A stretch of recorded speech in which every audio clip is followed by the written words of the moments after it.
போகிற அவர் இந்த பாவாடியை. ஆனால் கடைசியில் சொல்லும்போது பாக்யராஜான்னு சொல்லி என்னை எழுதுக்கிட்டாரு பாருங்க. என்னை பொறுத்த வரைக்கும் இந்த கலியுகத்துக்கு நடுவுலையே வந்து கவுண்டமணி யுகம் அப்படின்னு சொல்லி ஒரு சினிமாவில் அந்த யுகத்தை யாருனாலையும் மறக்க முடியாது, தவிர்க்க முடியாது. இந்த படம் நல்லா ஓடணும் அப்படின்னு சொல்லி நீங்கள் தான் எல்லாருன்னா ஒன்றுமே வேண்டியதில்லை, எல்லாத்துக்கும் டிக்கெட் எடுத்து கொடுத்து டெய்லி பார்க்க சொன்னால் நல்லா ஓடும் அப்படின்னு சொல்லி கவுண்டமணி அதுக்கு ஒரு கமெண்ட் அடிச்சுட்டு இருக்காரு.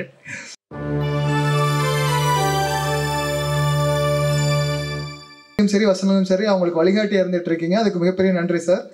கண்டிப்பாக மிகப்பெரிய வெற்றி அடையக்கூடிய இந்த ஒத்தையொட்டு முத்தையா திரைப்படத்தினுடைய இசை மற்றும் தேர்தல் வெளியீட்டு விழாவுக்கு வந்திருக்க அனைத்து பத்திரிகை நண்பர்கள், ஊடக நண்பர்கள் எல்லாத்துக்கும் என்னுடைய பணிவான வணக்கம்.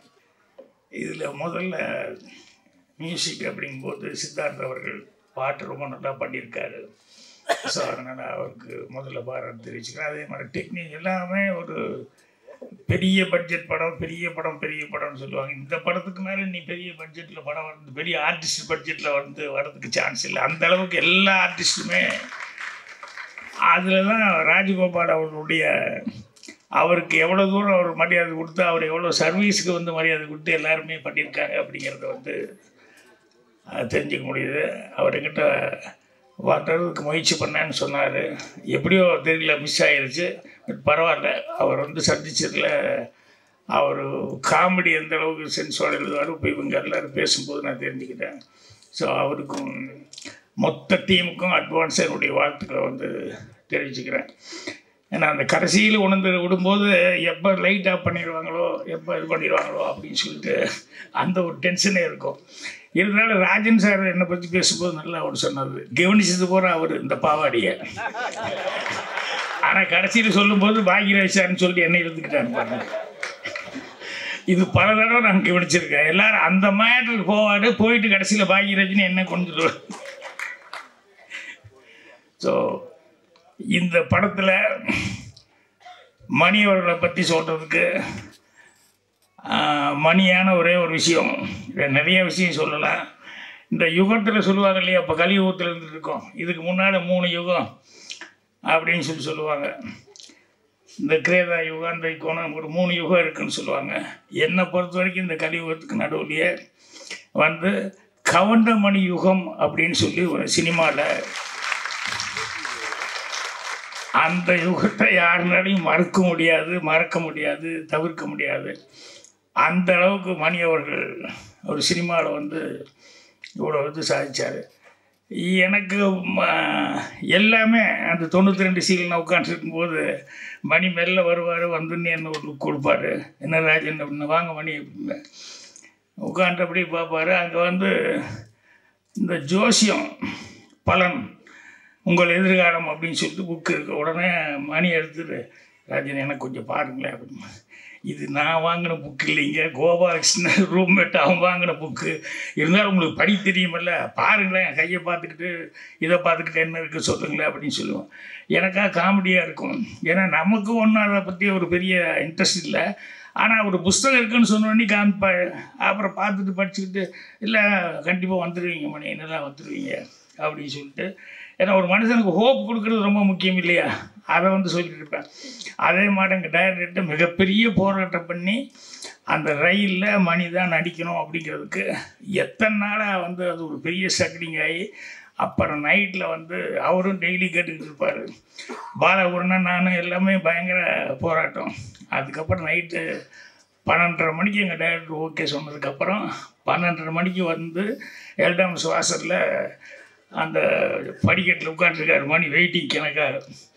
என்ன ராஜன் என்னாச்சு, வாங்க அப்படின்னு சொல்லிட்டு, என்ன சொல்லுங்கள் வாங்க சொல்கிறேன் வாங்கன்னு அப்படியே ஆலயம் கோயிலுக்கு கூப்பிட்டு வந்து, அப்புறம் நானே கற்பூரமெல்லாம் வாங்கிட்டு வந்தேன். இதை முதல்ல கொளுத்தி சாமி கும்பிடுது மணி அப்படின்னு சொல்லிட்டு ஓகே ஆயிடுச்சு அப்படின்னு. எனக்கு அந்நேரத்து கோயிலெல்லாம் பூட்டி தான் இருக்குது, இருந்தாலும் அது கற்பூரத்தை கொளுத்தி இது பெரிய லைஃபுக்கு ஒரு பெரிய இதாக இருக்கும் அப்படிங்கிற மாதிரி சொல்லி கும்பிடுங்க அப்படின்னு சொல்லிட்டேன். இதெல்லாம் இன்னும் அப்படியே மைண்ட் நின்றுருக்கு. அதே மாதிரி சுதாவுக்கு ஒரு டைலாக் எழுதினேன். ஏன்னா ஃபஸ்ட்டு ஹீரோவை நடிக்கிறான் ரயிலில். ஸோ முதல்ல அவன் பேசுகிற வார்த்தை வந்து ஒரு நல்ல வார்த்தையை ஒழுகணுமே அப்படின்னு சொல்லிட்டு இந்த ரயிலில் டைலாக் எழுதும்போது அப்படியே ரொம்ப யோசிச்சு அது பழனியில் தான் ராத்திரியில் 12:30 மணி உட்காந்துட்டு அவன் ஹேர் கட் பண்ணிவிட்டு பாட்டு கட்டுற ஆள் ஹேர் கட் பண்ணிகிட்டே வந்து அவன் பாடணும் அப்படிங்கும்போது ரொம்ப யோசிச்சு நல்ல வார்த்தையாக இருக்கணும்னு சொல்லிட்டு எல்லாருக்கும் நேரம் வரும் தெரிஞ்சுக்கோ, அது நல்லவருக்கே நிலைச்சிருக்கோ புரிஞ்சுக்கோ, கல்லாருக்கும் செல்வம் வரும் தெரிஞ்சுக்கோ, அதை காப்பாற்றத்தான் புத்தி இருக்கணும் புரிஞ்சுக்கோ அப்படின்னு சொல்லி சுதா இருக்கிறதுனேன். அதை அப்படியே கவுண்டமணிக்கு தான் கரெக்டாக போடணும். நல்லவராகவும் இருந்திருக்காரு, வல்லவராகவும் இருந்திருக்காரு. அதே மாதிரி கிடைச்ச ஒரு சந்தர்ப்பத்தை எப்படி காப்பாற்றிக்கணும் அப்படிங்கிறதுக்கு பாருங்க, அதில் பயங்கர கண்ணு கருத்துமாக இருப்பார். நான் இப்போ கூட சொக்கத்தங்க டைமில் கூட ஷூட்டிங்கில் பார்த்தா இந்த செந்தில் இருக்கானே, செந்தில் வந்து அவனுக்கு நம்பியாரன் கூட நடிக்க ஒரு சான்ஸ் கிடச்சோன்னே டெய்லியே ஒரு தடவை அழுதுருவான். ஷூட்டிங்கில் ஷாட்டுக்கு வாடான்னு சொல்லி கூப்பிட்டா உடனே அழுதுருவான். நான் நம்பியாரன் கூட எல்லாம் நடிப்பேன் அப்படின்னு சொல்லிட்டு. ஆனால் சொக்கத்தக்க ஷூட்டிங் எப்போ பார்த்தோம்னா டெய்லி ஒரு பெட்ஷீட்டு இல்லைன்னா பெரிய போர்வை அது சீட்டு கட்டு இது கரெக்டாக எடுத்து வந்துடுவான். வந்து இறங்கும் போதே ஸ்பாட்டில் அவனுக்குன்னு ஒரு 3-4 பேர் வச்சுருப்பாங்க. எங்கே ஒரு ஓரமாக என் கண்ணில் கேட்டுனா அந்த திட்டுவேன் அப்படின்னு சொல்லிட்டு எங்கே ஒரு ஓரமாக போய் வந்தோன்னையுமே அதில் உட்காந்துருவாங்க. நான் திட்டுவேன், என்னடா இப்படி பண்ணுறேன்னு, பழக்கமாகி போச்சுன்னு என்னென்ன பண்ணுறது அப்படிமா. ஆனால் கவுண்டமணி வந்து உட்கார்ந்ததுலேருந்து இன்றைக்கி என்ன சீனு என்ன டைலாக்கு அப்படின்ட்டு, எப்பா அவர் எழுதுறது பழக்கம் இல்லை, இருந்தாலும் கேட்டுருங்கப்பா கொஞ்சம் முதல்ல இருந்தால் நானும் கொஞ்சம் அசை போட்டுருந்தா கரெக்டாக இருக்குமில்ல அப்படின்னு. எனக்கு ஒரு பெரிய கெட்ட பழக்கம் என்னென்னா அந்த நேரத்தில் தான் சொல்லுவேன் ஷார்ட்டை வச்சுட்டு. இது சிவாச்சாரிட்டையும் அனுபவப்பட்டு திட்டு வாங்கியிருக்கேன். கவுண்டமணி சரி விடு, அவர்கிட்ட டைலாக் வராது, அந்த நேரத்தில் சொல்லும்போது பண்ணிக்கலாம் அப்படிமா.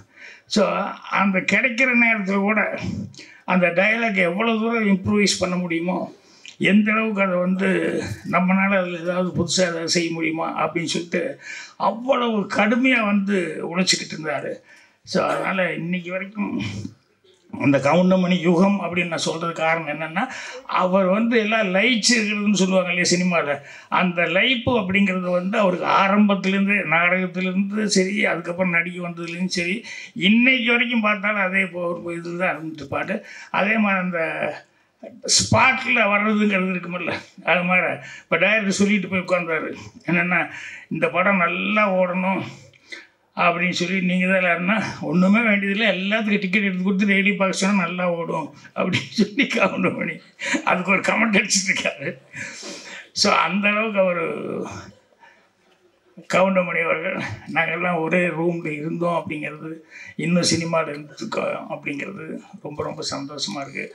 அதனால் கண்டிப்பாக அவருடைய மரியாதைக்கு அவருடைய சர்வீஸ்க்கு அவர் மேலே இன்னும் ஜனங்கிட்ட அந்த இது இருக்குது. அதனால் அதுக்காகவே இந்த படம் சிறப்பாக ஓடும்.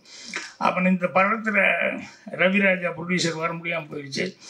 ஆனால் இணை தயாரிப்பாளர் லட்சுமி ராஜன் வந்திருக்காரு, நல்ல சிறந்த மனிதர்.